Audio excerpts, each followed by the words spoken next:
인간은 고난을 위해서 태어났다고 말합니다. 그런데 그 중에서 특별히 그리스도인들도 예외 없이 고난이 많이 있습니다. 그런데 우리는 우리가 당하는 고난에 대해서 이상하게 생각할 때가 많이 있어요. 베드로도 이 점에 대해서 언급했습니다. 너에게 당한 불시험을 이상하게 당하는 것처럼 이상하게 생각하지 말라고 말하고 있습니다. 우리가 이상하게 생각할 때가 사실 많이 있어요. 왜 그런가 하면 말씀대로 순종하느라고 애쓰고 또 열심히 신앙생활하고 누가 봐도 모범적인 신자로 인정받을 만큼 그렇게 최선을 다합니다. 온 가정이 한 사람도 빠짐없이 열심히 교회에서 봉사하고 헌신하고 매 예배 시간마다 결석하지 아니하고 열심히 참석하고 누가 보아도 그가 모범적인 신자라고 하지 않을 수 없는 그런 신앙의 사람입니다. 그럴 때 이상하게 생각하는 거예요. 왜 우리가 이렇게 온 가족이 빠짐없이 열심히 충성하고 봉사하고 신앙생활하는데 왜 우리에게 이런 고난이 다가오는가? 그 고난에 대해서 이의를 제기할 수 있는 경우가 사실 없지 않아 많이 있습니다.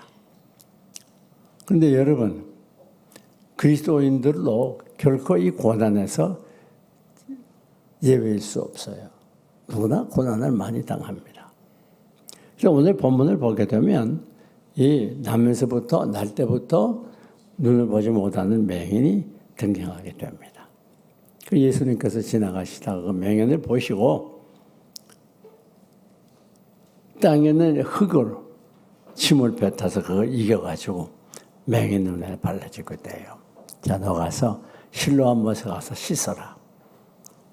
그리고 마침 그대로 순종을 했더니 눈을 보게 되는 그런 놀라운 기적이 본문에 기록되어 있습니다. 여러분, 이 본문을 통해서 우리가 당하는 고난이 어떤 고난인가? 그 고난에 대한 여러 가지 견해에 대해서, 관점에 대해서 말씀을 드리려고 합니다. 첫째, 이 고난은 죄로 인해서 고난을 당한다는 거예요.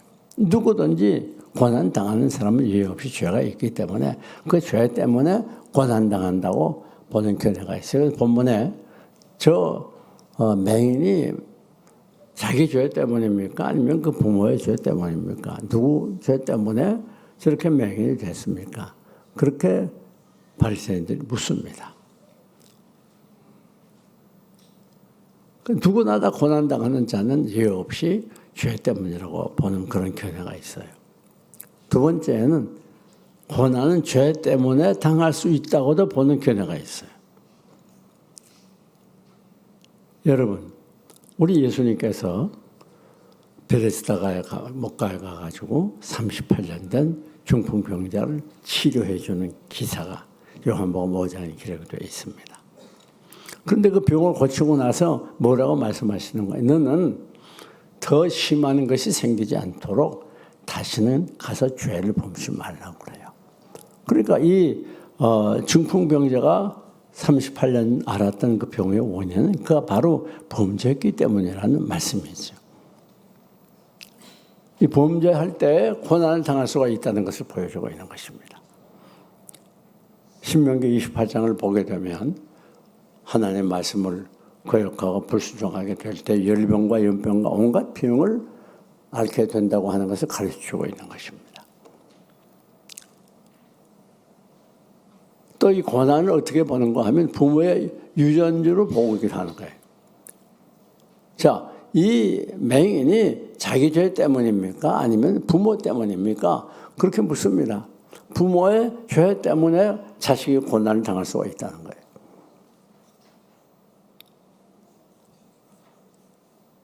그래서 우리가 출애굽기 20장을 보면 거기 십계명에 대해서 기록이 되어 있습니다. 즉 부모의 죄가 자손 3, 4대까지 영향을 미치는 거예요. 자손 3, 4대까지 부모의 죄로 인해서 자식들이 고난을 당할 수 있다고 하는 것을 가르쳐주고 있습니다. 그래서 본문에도 그 맹인에게 이 사람이 본인의 죄 때문입니까? 부모의 죄 때문입니까? 그렇게 묻습니다. 우리 하나님의 사랑과 자비가 많으셔서 부모의 죄로 인해서 자식에게 영향을 미치는 것은 삼사되고, 그러나 의인의 후손은 천대까지 은혜를 베풀겠다 그랬어요. 그 하나님의 사랑이 엄청난 거죠. 그 다음 이 고난을 보는 교훈은 하나님의 징계라고 보는 교훈가 있어요. 우리가 히브리서 12장을 보게 되면 너희가 하나님께 채찍을 맞을 때 낙심하지 마라. 불평하지 마라. 그렇게 말하고 있어요. 왜?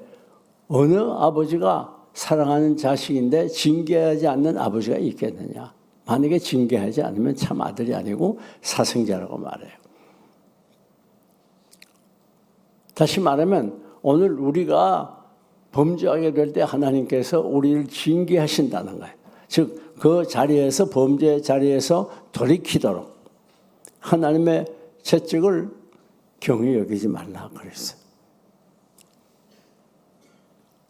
여러분, 사람은 누구나 다 실수할 수가 있습니다. 우리가 고난을 당할 때 내가 어떤 것으로 인한 고난인가 생각해 보는 것이 유익하다고 생각이 됩니다. 뿐만 아니라 이 고난에 어떤 고난이 있는가 하면 바로 하나님의 섭리, 하나님의 섭리와 축복의 도구라는 거예요. 자, 이 우리 맹인의 경우에 보게 되면 묻습니다. 자, 이 맹인이 자기 때문입니까? 부모 때문입니까? 왜 이렇게 맹인이 됐습니까? 그런데 주님께서 뭐라고 말하는가 하면 이것도 아니고 저것도 아니야. 즉 하나님의 일을 나타내려 함이라고 그렇게 말합니다.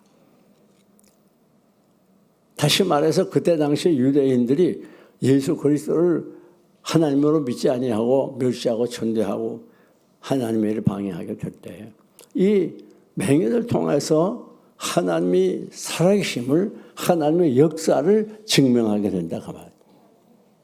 그러니까 맹인은 이제 태어나면서부터 한 번도 본 적이 없으니까 얼마나 절망적인 상황입니까? 그러나 놀라운 것은 그 절망적인 상황이 그가 하나님을 잘 믿는 믿음의 사람으로 바뀌어지는 기적의 기회가 됐다는 거예요.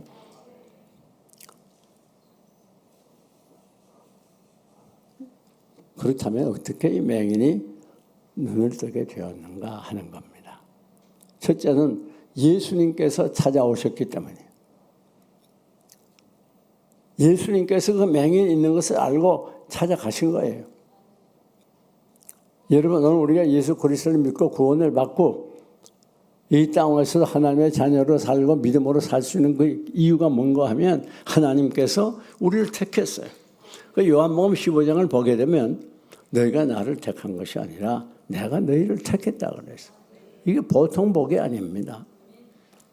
지금도 하나님을 모르는 많은 사람들이 있어요.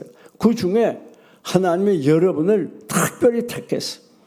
그리고 하나님의 자녀로 삼아 주셨어요. 우리 다른 종교와 기독교가 완전히 다른 것이 뭔가 하면 다른 종교는 인간이 하나님을 찾아가는 종교예요. 그래서 수고하고 노력하고 선행을 해야 하나님을 만날 수 있다고 생각해서 열심히 노력을 합니다. 우리는 인간이 하나님을 찾아가는 종교가 아니라 하나님이 우리에게 찾아오셨어요. 그래서 우리를 만나 주셨습니다. 하나님의 자녀로 삼아 주셨습니다. 그래서 우리의 일생은 완전히 하나님이 주장해 주시고 우리 가는 길을 인도해 주시고 환난과 시련에서 건져 주시고 우리의 필요를 채워 주시는 완전 보장된 인생을 살게 되는 거예요. 왜 그런가 하면 우리는 하나님의 선택된 백성이고 하나님의 자녀가 되었기 때문에 그렇습니다. 이게 놀라운 복이 아닐 수가 없습니다. 하나님께서 찾아오셨다는 것, 그리고 우리를 선택해 주었다는 것, 이 구원의 감격이 우리 속에 날마다 떠나지 말아야 되는 것입니다. 이 한 가지만 가지고도 우리는 험난 세상을 이길 수 있는 능력을 가질 수가 있는 것입니다. 다음 두 번째, 어떻게 눈을 보게 되었는가? 이 맹인의 순종입니다. 이 맹인의 순종은 본문을 보면 아주 구체적으로 기록이 되어 있음을 알 수가 있습니다. 그 첫째가 뭔가 하면 이해가 되지 않아도 순종했어요. 아니 그냥 그 자리에서 야 눈을 떠, 아니면 손을 얹어서 눈에 대고 눈을 뜨게 하든가, 그런 쉽고 간단한 방법이 있는데 이해가 되지 않는 방법이에요. 전혀 그런 적이 없었어요. 아니 그 후에도 그런 적이 없었어요. 예수님이 진흙에다 침을 뱉어가지고 진흙을 지리겨서 눈에다 발랐다고 말이에요. 그러니까 이해가 되지 않잖아요. 아니 예수님 어떻게 이럴 수가 있습니까? 아니 내가 맹인이라고 이렇게 나를 무시할 수 있습니까? 아니 그래 더러운 침을 그것도 진흙에 발라가지고 내 눈에 바르다니요. 그렇게 이의를 제기할 수 있는 환경이에요. 그런데 이 맹인은 이해가 되지 않지만은 순종을 했어요. 여러분, 우리가 신앙생활이라고 하는 건 뭔가 하면 말씀 순종이 신앙생활의 핵심입니다. 그래서 창세기부터 요한계시록까지는 그 전체가 한마디로 줄인다면 말씀에 순종하는 거예요. 순종하는 자는 자려고 복 받는다는 게 이 성경의 핵심입니다. 그런데 말씀이 이해가 되지 않아요. 그럴 때가 많습니다. 말씀은 매우 비현실적이고 비사회적이에요. 비문화적이에요. 이해가 되지 않을 때가 많아요. 아니 이렇게 어려운 때 11조를 어떻게 드려? 감상은 어떻게 드려? 이해가 되지 않아요. 온종일 주일 성수를 어떻게 하는가? 얼마나 바쁜데 이해가 되지 않아요. 이 사회에 살려면 어느 정도 같이 어울리고 같이 동화가 돼야지, 그렇게 꼿꼿하게 말씀만을 주장하면 어떻게 살 수 있어? 이해가 되지 않는 점들이 얼마나 많은지 몰라요. 적당히 타협하면서 살아가야지. 그렇게 독선적으로 성경 말씀대로만 순종하려면 어떻게 사회에서 우리가 적응해갈 수 있는가? 여러 가지로 이해되지 않는 점들이 많이 있어요.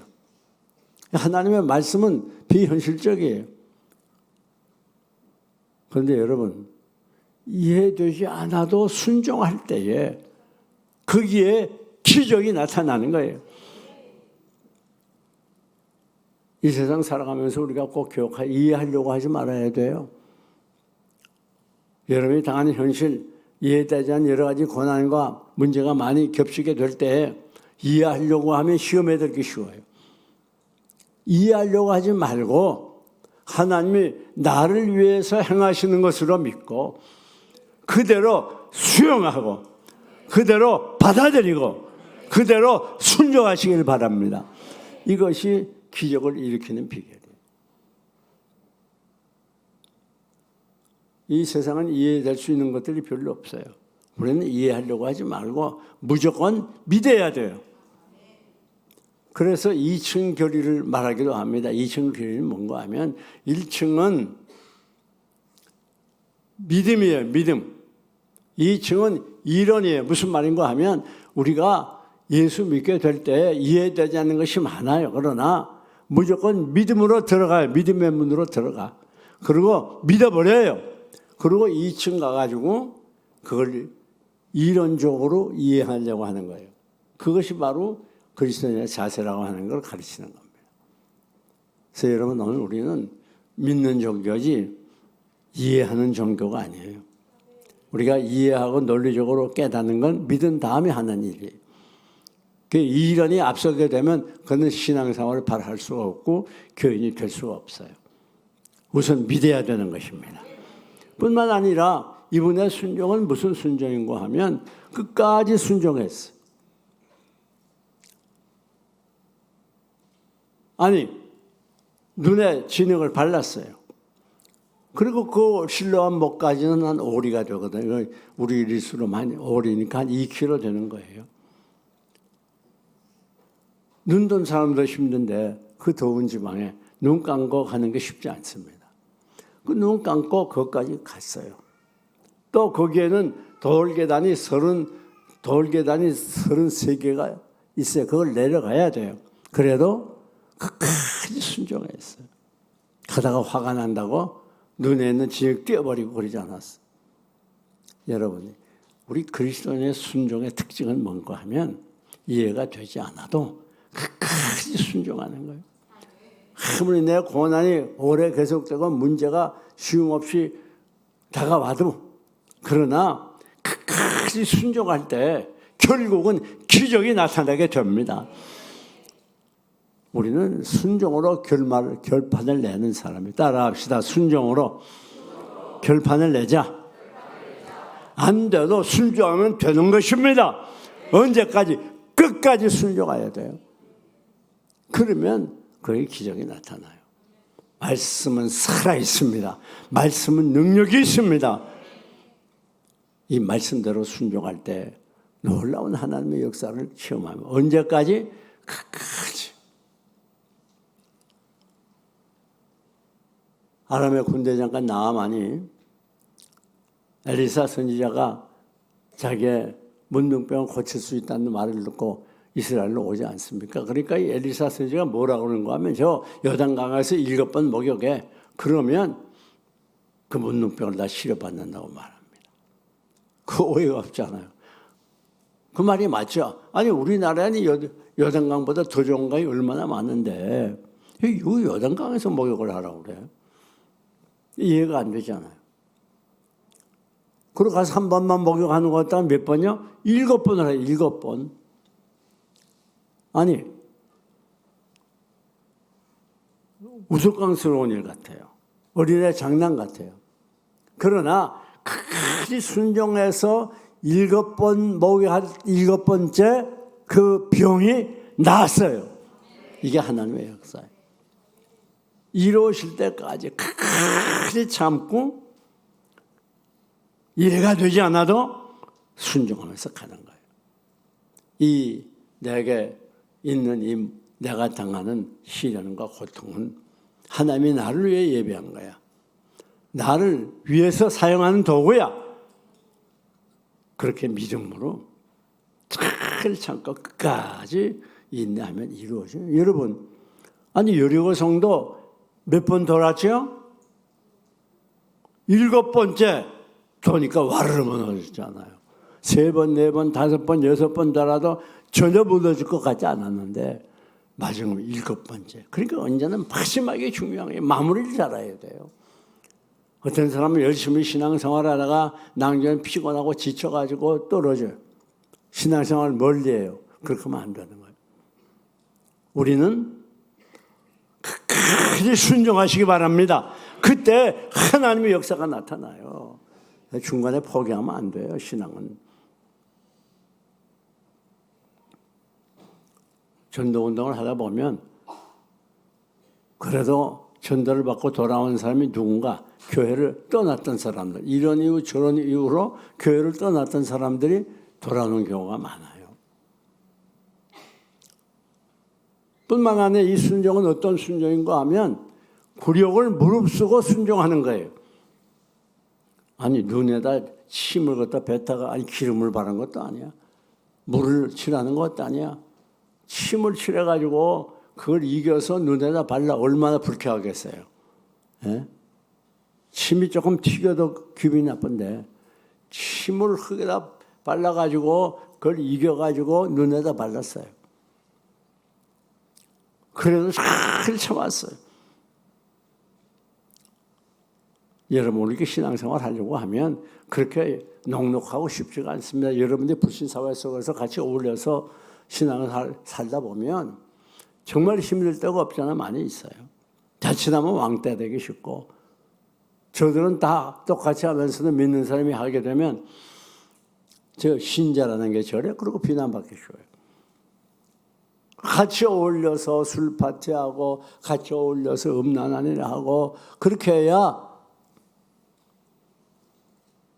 편안하겠는데 그렇지 않고 말씀대로 하려고 하니까 자연히 왕따가 되기 쉽다고 말이에요. 비난거리가 되기 쉬워요. 무릇 경건하게 살고자 하는 자는 핍박을 받으라고 그래서. 여러분, 우리가 이 땅에 살면서 이 불신 사회 속에서 힘들고 어려운 일 많아도 그게 이해가 되지 않아도 끝까지 굴욕을 참고 왕따가 돼도 외톨이가 돼도 비난을 받아도 끝까지 말씀대로 살면 그게 놀라운 하나님의 은혜와 능력을 체험하는 거예요. 뿐만 아니라 이 맹인은 위험을 무릅쓰고 순종했어요. 위험을 무릅쓰고. 아니 오리를 걸어가야 돼요. 그리고 그 눈 감고 33 돌계단을 내려가야 돼요. 그 건강한 사람도 쉬운 일이 아니잖아요. 얼마나 위험한 일입니까? 그래도 순종했어요. 오늘 우리가 신앙생활하고 하면 위험한 경우가 많아요. 이렇게 믿다가 내가 어떻게 세상에서 살겠나. 불이익을 당할 경우가 없잖아 있어요. 그러나 우리들이 비록 힘이 들어도 말씀 순종을 위해서 끝까지 노력하고 위험을 감수하고 에스더처럼 죽으면 죽으리라는 각오를 가지고 이 말씀 바로 순종하면 그게 하나님의 함께 하심을 체험하게 되는 것입니다. 사랑하는 여러분, 오늘 이 놀라운 순종, 마지막은 뭡니까? 즉각적인 순종이에요. 즉각적인 순종. 이분은 눈에 진흙을 발라주고 가 그랬던 신뢰한 못으로 즉각적으로 순종했어요. 우리 하나님이 원하는 순종은 즉각적인 순종입니다. 뭐 생각해보고 또 좀 기도해보고 그런 소리 하지 말고 하나님께서 우리에게 명령하시면 즉각적으로 해야 돼요. 아브라함이 아들 이삭을 하나님께 바치라고 하는 청천벽력 같은 명령에도 불구하고 바쳤던 이유가 뭡니까? 하나님의 명령이니까. 즉각적으로. 그 이튿날 아침 일찍 일어났다 그랬어요. 혹시 이게 방해받을까 걱정이 돼서 아내 사라에게 얘기도 안 했어요. 그리고 이튿날 아침 일찍이 모리아 산상에 가지 않습니까? 그러니까 아브라함이 믿음의 조상이 되고 오히려 아들이 제물로 드려야 되는데 거기에 수양이 있어가지고 아들은 죽지 않잖아요. 하나님의 역사는 이렇습니다. 오늘 우리가 신앙생활하면서 하나님의 기적을 체험하지 못하고 하나님이 나와 함께함을 맛보지 못한 이유는 철저한 순종이 없어서 그래요. 우리가 말씀을 철저하게 순종할 때 그게 하나님의 능력의 역사가 나타나게 돼요. 아브라함과 이삭과 야곱과 요셉, 다윗 많은 훌륭한 신앙인들은 보면 늘 하나님이 함께했다는 기록이 나와요. 그리고 주위 이방인들이 아브라함 당시 하나님이 당신과 함께하면 우리가 봅니다. 그렇게 기록되어 있잖아요. 주위 사람이 봐요. 저 사람 보니까 하나님이 함께하는구나. 이삭도 그 땅에 기근이 들었는데 이삭 농사 짓는 거에만 100배의 수확을 얻었어요. 다윗도 하나님이 함께 하시니 요셉도 하나님이 함께 하시니 고데바의 집이 이 요셉 때문에 흥왕했다. 번창했다고. 사랑하는 여러분, 이런 기적을 우리가 체험하지 못하는 이유 중에 하나가 뭡니까? 가장 중요한 건 철저하게 말씀에 순종하지 않기 때문에 그런 거예요. 비록 힘이 들고 어려워도 가는 길이 답답하고 높은 고갯길을 올라간다 할지라도 감당이 어려워서 절망에 빠질 때가 많아도 그러다 다시 일어나서 말씀을 순종할 때 그것은 놀라운 기적을 보는 거예요. 그럼 하나님은 왜 이런 고난을 우리에게 허락하는가? 그 첫째는 하나님께 돌아오라고 그러는 거예요. 여러분, 예수 믿다가 하나님을 떠난 분들 좀 있어요. 여러 가지 이유가 있겠죠. 그러나 하나님께서 그대로 내버려 두지 않아요.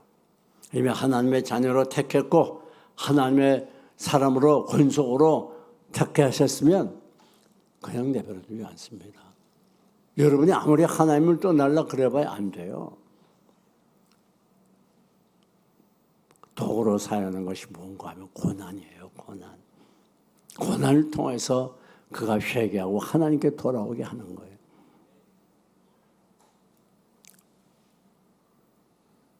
뿐만 아닙니다. 두 번째는 믿음의 연단을 위해서 하나님께서 우리에게 고난을 허락하세요. 여러분, 우리는 이 험한 세상을 살기 때문에 우리의 믿음이 약해질 때가 많습니다.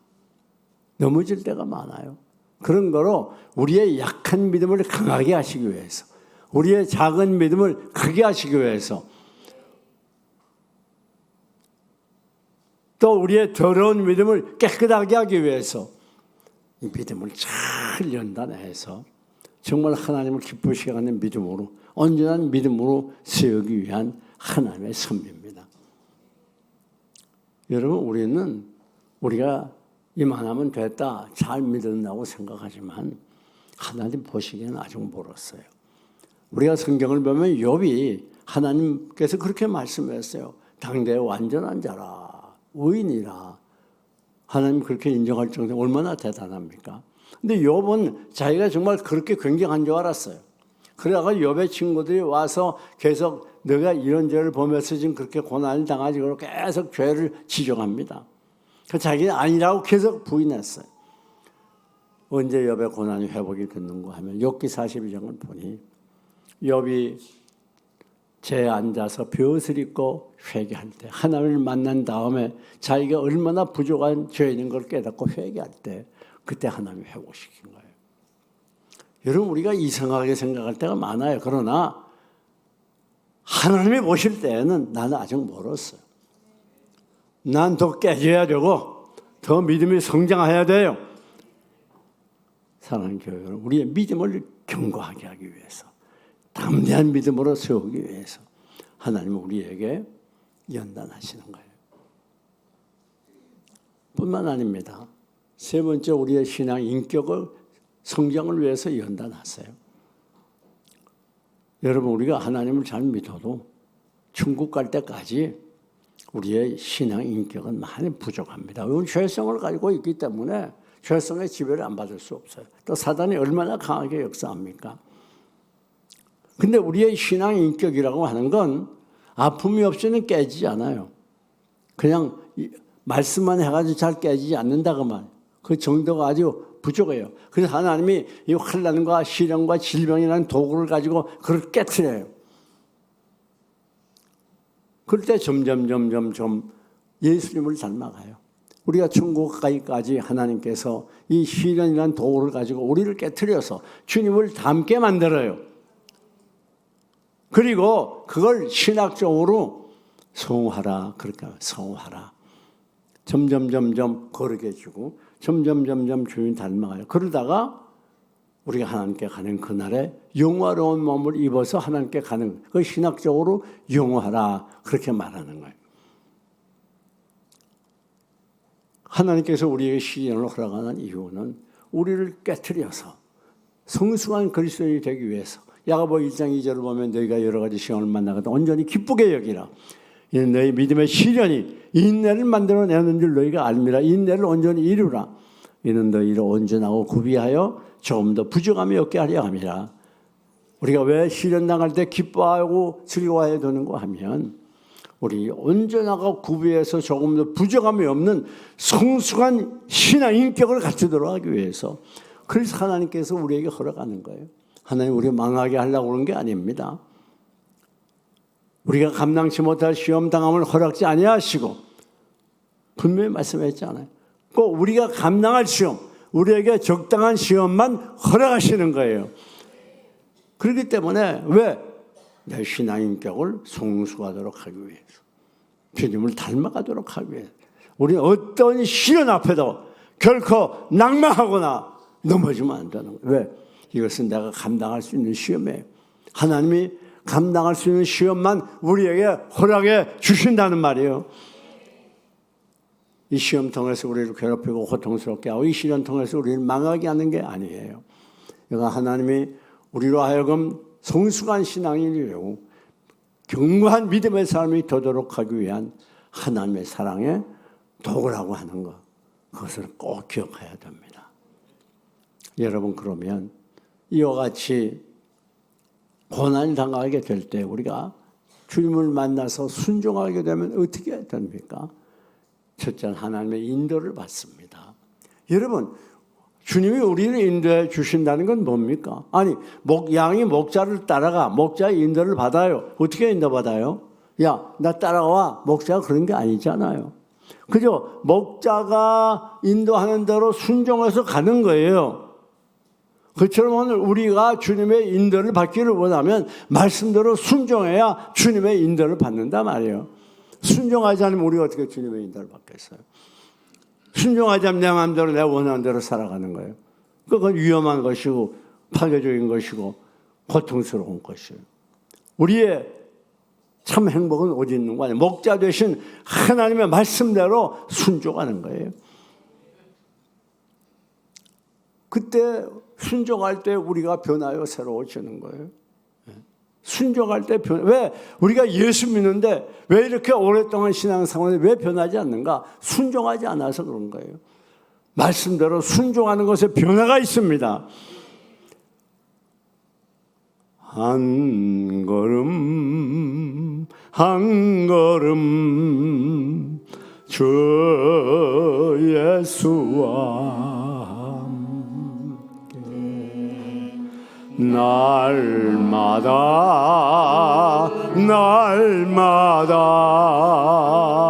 우리 걸어가리.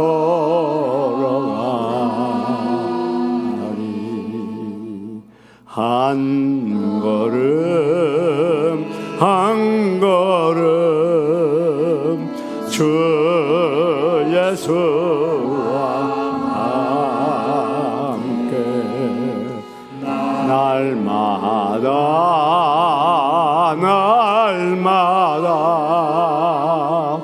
우리 걸어가리.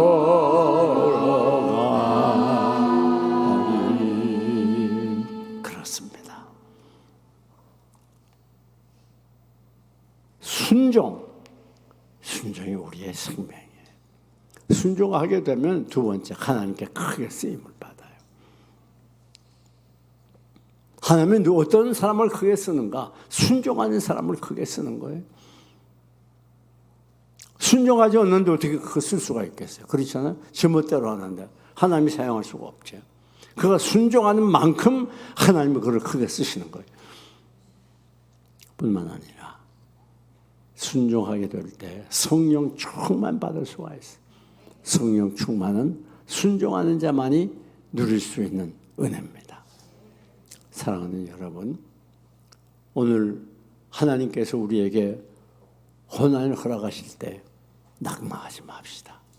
어떤 고난 앞에서도 이 고난은 나를 위한 하나님의 계획을 이루기 위한 것이라는 걸 분명히 믿어야 됩니다. 하나님은 여러분에 대한 개개인에 대한 아름다운 계획이 있어요. 자, 그래서 예수님 뭐라고 말합니까? 누구 죄입니까? 자기 죄입니까? 부모의 죄입니까? 그럴 때 예수님 뭐라 그래야지? 아니야. 이것도 저것도 아니야. 자기 죄도 아니고 부모의 죄도 아니야. 하나님의 일을 나타내기 위해서. 다시 말해서 이분이 맹인이 됐던 건 다른 게 아니에요. 바로 그때 당시 한 예수님을 하나님을 믿지 아니하고 멸시하고 천대하는 이 유대인들에게 하나님이 살아계심을 증명하는 예수님이 하나님이라고 하는 것을 밝게 보여줌으로 인해서 그들에게 복음을 전하기 위한 도구로 쓰여졌다는 거예요. 얼마나 대단한 일입니까? 나사로가 죽었을 때 예수님께서 뭐라고 말합니까? 하나님의 영광을 위해 죽음이라 그렇게 말해요. 왜? 예수님이 나사로를 죽은 가운데 살리잖아요. 그래서 예수님은 죽은 자도 살리는 능력 있는 분이라는 걸 많은 사람들에게 보여주기 위한 도구로 사용했다는 거예요. 사랑하는 여러분, 오늘 여러분 개개인이 여러 가지 혼란 시련이 있어도 분명히 기억해야 됩니다. 그것은 여러분에게 대한 하나님의 놀라운 계획을 이루기 위한 하나님의 도구로 사용한다는 것. 그리고 내가 당한 이 시련은 반드시 나에게 은혜가 되고 축복이 되고 기적을 이룬다고 하는 것 굳게 믿으시고, 어떤 경우에는 낙심하지 아니하고 용기 백배해서 순종의 축복과 순종의 기적을 체험하는, 그래야 하나님의 계획이 이루어지는 복된 삶이 되시기를 주님의 이름으로 축원합니다.